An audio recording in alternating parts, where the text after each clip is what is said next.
कोपरगाव शहरातील मोठ्या पुलावर शुक्रवार दिनांक 27 फेब्रुवारी 2026 रोजी सायंकाळी सुमारे 6 वाजण्याच्या दरम्यान कंटेनर व दुचाकी यांच्यात भीषण अपघात झाल्याची घटना समोर आली आहे. या अपघातात दुचाकी स्वाराचा जागीच मृत्यू झाला असून एक जण जखमी झाला आहे.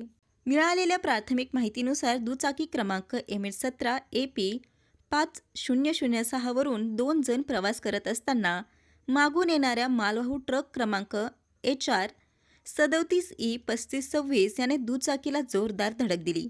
या धडकेत दुचाकी चालक वसीम चांदशेख वय 27 यांचा दुर्दैवी मृत्यू झाला. वसीम हे संगमनेर तालुक्यातील अकोला येथील रहिवासी असून सध्या कामानिमित्त कोपरगाव शहरात वास्तव्यास असल्याची माहिती मिळत आहे. या अपघातात दुचाकीवर सोबत असलेले विजय माधव भगत हे किरकोळ जखमी झाले असून त्यांना उपचारासाठी कोपरगाव ग्रामीण रुग्णालयात दाखल करण्यात आले आहे. अपघातानंतर काही काळ परिसरातील वाहतूक विस्कळीत झाली होती. मात्र वाहतूक पोलिसांनी तात्काळ घटनास्थळी धाव घेत वाहतूक सुरळीत केली. दरम्यान अपघातानंतर नागरिकांनी संबंधित कंटेनर अडवून ठेवला.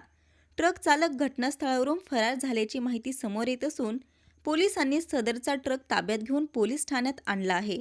या प्रकरणी पुढील कायदेशीर कारवाई सुरू असून अपघाताचे नेमके कारण तपासातून स्पष्ट होणार असल्याचे पोलिसांकडून सांगण्यात येत आहे.